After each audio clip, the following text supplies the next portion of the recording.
सही आवाज़ आ रही है? ओके। फ्लैश कार्ड, सबसे पहले हीमेटोलॉजिकल वैल्यूज़ के बारे में हम पढ़ने वाले हैं, ठीक है। देखते हैं फर्स्ट आरबीसी। नॉर्मल आरबीसी की वैल्यू होती है 4.5 to 6 मिलियन पर माइक्रोलीटर, ठीक है, पर ईयर। ओके। नेक्स्ट है डब्ल्यूबीसी। डब्ल्यूबीसी होती है 5,000 से 10,000 पर mm³ डब्ल्यूबीसी होती है 5,000 से 10,000 पर mm³। प्लेटलेट होती है 1.5 लाख से 4 लाख mm³, ठीक है। हीमोग्लोबिन की वैल्यू होती है, मेल्स में होती है 14 से 18 ग्राम पर डेयर, ये दिख रही है, ठीक है। और फीमेल्स में होती है 12 से 16, ठीक है। नेक्स्ट हिमेटोक्रिट HCT, यहाँ जो HCT दे रखा है वो है हिमेटोक्रिट वैल्यू। हिमेटोक्रिट की वैल्यू मतलब टोटल ब्लड में ब्लड सेल्स कितने हैं मान लो, ठीक है। एक सॉल्यूशन में सॉल्यूट कितना है मतलब फिजिकल पार्ट्स कितने हैं, ठीक है, ठोस पदार्थ, वही हिमेटोक्रिट की वैल्यू होती है, ठीक है। मेल्स में इसकी वैल्यू 42 से 52% होती है, फीमेल्स में 37 से 47%, ठीक है। नेक्स्ट है ESR, erythrocyte sedimentation rate less than 20 mm पर हावर होनी चाहिए। ESR लेस देन 20 mm पर हावर होनी चाहिए, ठीक है। आरबीसी की वैल्यू जितनी ज़्यादा रहेगी इरिथ्रोसाइट सेडिमेंटेशन रेट उतनी ही ज़्यादा रहेगी, ठीक है। समझ में आया? नेक्स्ट है सीरम लैक्टेट या लैक्टिक एसिड की वैल्यू 0.5 to 1 मिलीमोल पर लीटर रहती है। नेक्स्ट है प्लाज्मा ऑस्मोलिटी, ठीक है। इसकी नॉर्मल वैल्यू रहती है 275 से 295 मिली ऑस्मोल पर केजी, ये रहती है प्लाज्मा ऑस्मोलिटी, ठीक है। नेक्स्ट क्या है इलेक्ट्रोलाइट्स। इलेक्ट्रोलाइट्स की वैल्यू हम देखने वाला है, देखते हैं, चलिए शुरू करते हैं। सोडियम, सबसे पहले सोडियम 135 से 145 मिली इक्विवेलेंट पर लीटर, सोडियम की नॉर्मल वैल्यू। सीरम सोडियम, ये सीरम में इलेक्ट्रोलाइट है, सीरम इलेक्ट्रोलाइट वैल्यू बता रहे हैं, ठीक है। नॉर्मल रहती है 135 से 145, 135 से कम होती हाइपोनेट्रीमिया और ज़्यादा होती हाइपरनेट्रीमिया, ठीक है, समझ में। 145 से ज़्यादा होती हाइपरनेट्रीमिया। नेक्स्ट है क्लोराइड नॉर्मल रहता है 98 से 106 मिली इक्विवेलेंट पर लीटर, ठीक है। और सोडियम की वैल्यू पूछते हैं मैनली, कैल्शियम की पूछते हैं और पोटेशियम की, ये 3 वैल्यू आपको याद रखना ही होता है, ठीक है। कैल्शियम की 9 से 10.5 mg पर DL, 9 to 10.5 mg पर DL रहती है। पोटेशियम की नॉर्मल वैल्यू रहती है 3.5 to 50 milliequivalent per litre, ठीक है।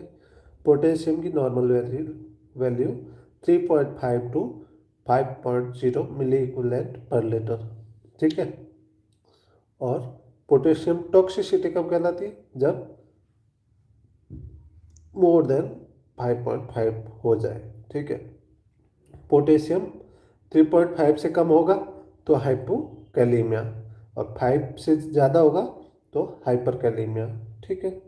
और पोटेशियम डायरेक्ट हार्ट पे इफेक्ट करता है, चाहे कम हो या ज़्यादा हो। पोटेशियम की वैल्यू ज़्यादा होगी तो हार्ट रेट अफेक्ट होगी, अरिथमिया कॉज करेगा जिसमें टैकिकार्डिया होने की संभावना रहती है। और T tall peak T wave आती है, tall peak T wave hyperkalemia में होती है। ECG का क्वेश्चन बनता है जो नॉर्थ साइड में या हर एग्जाम में पूछा जाता है, tall peak T wave hyperkalemia में, ठीक है। हाइपोकैलेमिया पोटेशियम 3.5 से कम होते ही, उसमें भी टी वेव पे असर पड़ता है, ECG पे इफेक्ट पड़ता है, उस पर रहता है, यू वेव प्रेजेंट रहती है, ठीक है। ST डिप्रेशन रहता है, हाइपोकैलेमिया में ST डिप्रेशन, ठीक है। फॉस्फेट, फॉस्फेट की नॉर्मल वैल्यू 2.5 टू 4.5 mg/dl, ठीक है। मैग्नीशियम, मैग्नीशियम की वैल्यू रहती है 1.5 to 2.5 milliequivalent per litre, ठीक है। Next, arterial blood gases, arterial blood gases के बारे में देखते हैं, एबीजी, ओके, एबीजी के बारे में देखते हैं। दिख रहा है, रेस्पिरेटरी एसिडोसिस कब होता है और एल्केलोसिस कब होता है, इसके बारे में हम देखने वाले हैं।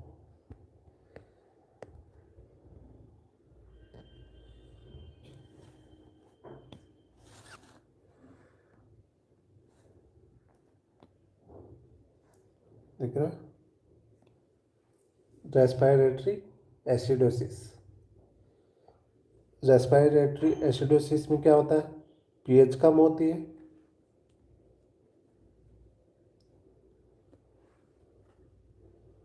रेस्पिरेटरी एसिडोसिस में ये देखते हैं पीएच कम होती है, PaCO2 रेस्पिरेटरी रिलेटेड है तो CO2 ये बढ़ेगा और बाइकार्बोनेट नॉर्मल रहेगा। अगर यह रेस्पिरेटरी की जगह मेटाबॉलिक होता तो इसमें डायरेक्ट हम SCO3 बाइकार्बोनेट की वैल्यू देखते हैं, ठीक है। एसिडोसिस है तो पीएच कम होगा, रेस्पिरेटरी एल्केलोसिस जैसा नीचे दिया गया है तो इसमें पीएच ज़्यादा रहेगा और PaCO2 कम रहेगा, ठीक है। एसिडोसिस मतलब PaCO2 ज़्यादा, एल्केलोसिस रेस्पिरेटरी एल्केलोसिस PaCO2 कम, ठीक है। और बाइकार्बोनेट क्योंकि रेस्पिरेटरी है तो बाइकार्बोनेट नॉर्मल रहेगा। मेटाबॉलिक एसिडोसिस और मेटाबॉलिक एल्केलोसिस, मेटाबॉलिक एसिडोसिस में पीएच कम रहेगा और PaCO2 नॉर्मल रहेगा लेकिन बाइकार्बोनेट की वैल्यू कम हो जाएगी, ठीक है। Inversely proportional to bicarbonate pH इसमें, ठीक है। मेटाबॉलिक एल्केलोसिस में पीएच ज़्यादा, बाइकार्बोनेट भी ज़्यादा, तो ये मेटाबॉलिक एल्केलोसिस हो गया, ठीक है। और PaCO2 मेटाबॉलिक में नॉर्मल रहेगा, ठीक है। ये देख लीजिए पीएच नॉर्मल 7.35 टू 7.45 रहती है ब्लड की, अगर 7.35 से कम है तो वो हो गया एसिडोसिस और 7.45 से ज़्यादा है तो वो हो गया एल्केलोसिस। PaCO2 की नॉर्मल वैल्यू 35 से 45 mmHg, PaCO2 की नॉर्मल वैल्यू 35 से 45 mmHg, PaO2 की नॉर्मल वैल्यू 80 से 100 mmHg, PaO2 की नॉर्मल वैल्यू 80 से 100 mmHg और बाइकार्बोनेट की नॉर्मल वैल्यू 22 से 26 मिली इक्विवेलेंट पर लीटर, ठीक है। 22 से 26 या 28 मिली इक्विवेलेंट पर लीटर। SaO2 95 से 100 less than 95 indicate hypoxaemia, SaO2 arterial O2 95% से कम होते ही हाइपोक्सीमिया इंडिकेशन है, ठीक है। नेक्स्ट देखते हैं केमिस्ट्री वैल्यूज, केमिस्ट्री वैल्यू इसमें देखते हैं क्या है, ग्लूकोज, ग्लूकोज 70 से 100 mg/dl, ये नॉर्मल वैल्यूज आपको दिखा रहे हैं, ठीक है, नॉर्मल वैल्यूज, ठीक है। इधर देखते हैं कुछ हाईलाइट है, ग्लूकोज 70 से 110 mg/dl, HbA1c 4.4 टू 6% होना चाहिए नॉर्मली, ठीक है। HbA1c किस लिए करते हैं, लास्ट 3 मंथ या 90 डेज अप टू 90 डेज तक ग्लूकोज हम देखने के लिए करते हैं ग्लूकोज कंट्रोल में है कि नहीं, ठीक है। 6% से नीचे है तो इसका मतलब है कंट्रोल में है, 6% से ज़्यादा है तो कंट्रोल में नहीं है, ठीक है। नेक्स्ट, और ग्लूकोज 110 से ज़्यादा होते ही hyperglycaemia, cholesterol less than 200 mg/dl होना चाहिए, ट्राइग्लिसराइड लेस देन 1 50 mg/dl होना चाहिए, LDL 130 से कम होना चाहिए, HDL मोर देन 45 mg/dl होना चाहिए। क्रिएटिनिन की नॉर्मल वैल्यू 0.6 से 1.2 mg/dl होता है। ये भी क्वेश्चन, ये सिनेरियो बेस्ड क्वेश्चन में पूछे जा सकते हैं। वैल्यू देख के हम क्या एक्शन लेंगे, ये किडनी फेलियर के क्वेश्चन में BUN blood urea nitrogen creatinine वगैरह पूछे जाते हैं। BUN 10 से 20 mg/dl। स्पेसिफिक ग्रेविटी रहती है 1.005 टू 1.030। Urine pH 4.6 to 8। ठीक है। एल्बुमिन, एल्बुमिन की वैल्यू देख लेते हैं, 3.5 टू 5 ग्राम पर DL रहती है normal. Ammonia 10 to 80 mg/dl normal. Bilirubin 0.3 to 1 mg/dl। ठीक है। प्रोटीन 6 टू 8 ग्राम पर DL है ये। Prealbumin, prealbumin 19 to 38 mg/dl। ठीक है। नेक्स्ट देखते हैं कोगुलेशन। कोगुलेशन वैल्यूज हम देखते हैं क्या है।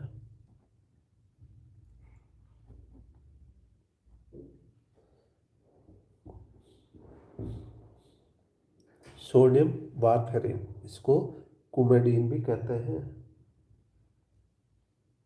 सोडियम वारफेरिन, इसको क्यूमेडीन भी कहते हैं।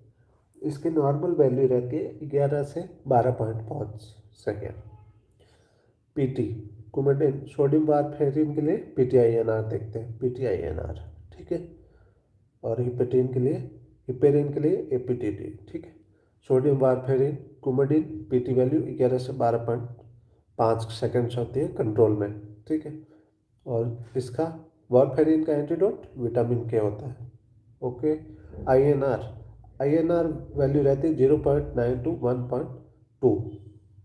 ठीक है। 0.9 टू 1.2 नॉर्मल वैल्यू रहती है INR की, जब वारफेरिन थेरेपी नहीं चल रही हो, नॉर्मल वैल्यू रहती है। ठीक है।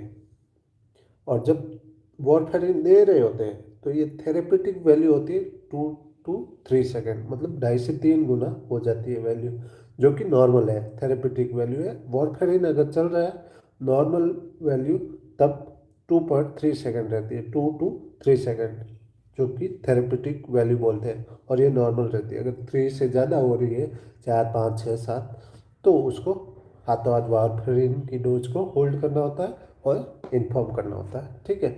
और टॉक्सिसिटी का देखना है, विटामिन के तैयार रखना है, अगर ऑर्डर होता है तो दे देना है। हिपेरिन के लिए APTT चेक करते हैं, 30 to 40 सेकेंड कंट्रोल में रहता है। ये हिपेरिन की normal value 30 to 45 second control. Antidote क्या होता है? Protamine sulphate. हिपेरिन का एंटीडोट प्रोटामाइन सल्फेट रहता है। APTT नॉर्मल 23 to 3.5 सेकेंड रहता है, 3-5 सेकेंड। APTT की नॉर्मल वैल्यू 23 से 35 सेकेंड रहती है। ठीक है। और फाइब्रिनोजन लेवल 100, फिब्रिनोजन लेवल 170 से 340 mg/dl। आईएसएन में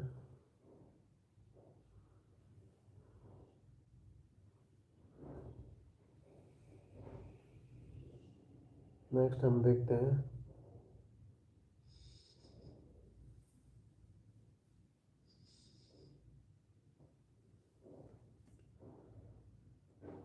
ड्रग लेवल्स। ड्रग लेवल्स हम चेक करते हैं क्या क्या है क्या नहीं है। ठीक है। डिजॉक्सिन, डिजॉक्सिन की नॉर्मल वैल्यू रहती है ड्रग लेवल की 0.52। ये ब्लड में नॉर्मल वैल्यू है। ठीक है। कि हम जब डोज दे रहे होते हैं तब ये वैल्यू रहनी चाहिए, इतनी वैल्यू रहनी चाहिए ब्लड में। इससे अगर ज़्यादा होती है तो टॉक्सिसिटी है, और कम होती है तो मतलब हम जो डोज है वो कम है, थेरेप्यूटिक रेंज तक नहीं पहुँचे, मतलब इफेक्ट कम हो रहा है। ठीक है। तो हम पढ़ते हैं डिजॉक्सिन। डिजॉक्सिन की नॉर्मल वैल्यू 0.5 टू 2 नैनोग्राम पर। ओके। 0.5 टू 2।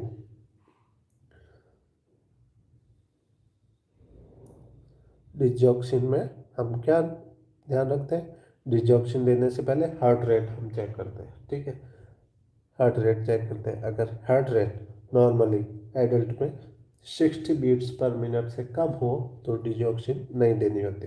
अगर हम दे रहे होते हैं, हार्ट रेट नॉर्मल है, दे रहे होते हैं, तो हार्ट रेट देते टाइम भी कम हो जाती है 60 से, तो हम डिजॉक्सिन की डोज होल्ड कर देते हैं या स्टॉप कर देते हैं, ठीक है। और चिल्ड्रन अप टू 5 ईयर, 5 साल के बच्चे में आप दे रहे हो तो डिजॉक्सिन कब नहीं लेना, अगर हार्ट रेट 70 से कम हो जाए, ठीक है। एडल्ट में 60, चाइल्ड में 70, वो भी 5 ईयर ओल्ड, ठीक है। और डिजॉक्सिन में पोटेशियम, पोटेशियम की वैल्यू का ध्यान रखते हैं। Hypokalemia can cause digoxin toxicity, ठीक है। और digoxin toxicity can cause hyperkalaemia. ये क्यों होता है, क्योंकि डिजॉक्सिन और पोटेशियम की जो रिसेप्टर साइट होती है सेल में वो सेम होती है, उसकी वजह से, ठीक है। अगर पोटेशियम कम होगा तो वहाँ डिजॉक्सिन जाके बाइंड हो जाएगा और ऐसे में डिजॉक्सिन की वैल्यू बढ़ जाएगी, जो कि डिजॉक्सिन टॉक्सिसिटी कर जाएगी। लिथियम, लिथियम का नॉर्मल लेवल रहता है 0.6 to 1.2 मिलीकुलैन पर लीटर। अगर 1.5 से ऊपर जाए तो वो डिजॉक्सिन टॉक्सिसिटी, लिथियम टॉक्सिसिटी में गिना जाएगा। लिथियम 1.5 से ऊपर चला जाए और नॉर्मल लेवल होता है 0.6 to 1.2 मिलीकुलैन। और लिथियम में हम मॉनिटर करते हैं सोडियम का लेवल, ठीक है, सोडियम का level. Hyponatraemia can cause lithium toxicity, lithium toxicity can cause hypernatraemia. Same concept है, डिजॉक्सिन में पोटेशियम, लिथियम में सोडियम। फिनोबार्बिटल, नेक्स्ट है फिनोबार्बिटल।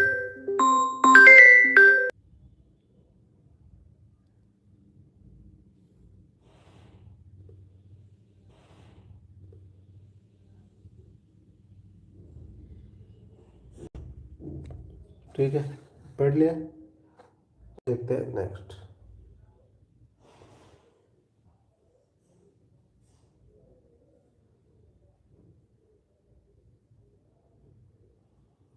फिनोबार्बिटल हो गया, फेनिटोइन हो गया। अब देखते हैं फिनोबार्बिटल की वैल्यू 10 से 40 mcg/ml। और नेक्स्ट है फेनिटोइन।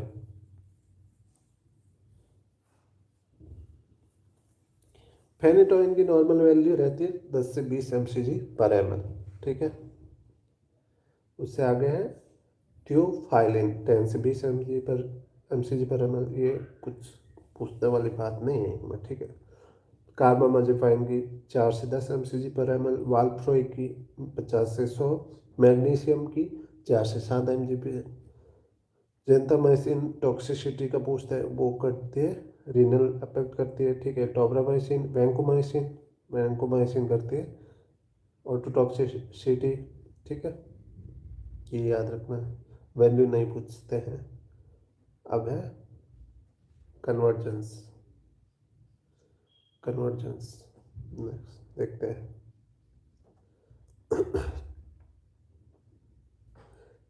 एक टी स्पून में ये फंडामेंटल का है, 1 टीस्पून में 5 ml होता है। कभी कभार ऐसे दे देते हैं कि 1 टीस्पून हमने दवाई ली है, तो वो क्या लिए 5 ml उसकी वैल्यू, ठीक है। 1 टेबल स्पून, 1 टेबल स्पून मतलब 3 टीस्पून, मतलब 15 ml टोटल। 1 ounce मतलब 30 ml। 1 कप बराबर 8 ounce 240 ml। 1 क्वार्ट मतलब 2 पिंट्स, 1 पिंट बराबर 2 कप। 1 ग्राम मतलब 60 mg, ठीक है। 1 ग्राम मतलब 1000 mg। 1 किलोग्राम मतलब 2.2 lbs, ठीक है।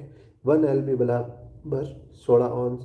कन्वर्ट टू C/F, एफ बराबर मतलब सेल्सियस टू फ़ारेनहाइट में बदलने की वैल्यू पूछ रहा है। सेल्सियस बराबर फ़ारेनहाइट -32/1.8, ठीक है। और फ़ारेनहाइट से सेंटीग्रेड में ये करना है, तो फ़ारेनहाइट बराबर सेंटीग्रेड इंटू 1.8 + 32, उल्टा कर दो फॉर्मूला, ठीक है। मैटरनिटी वैल्यूज देखते हैं।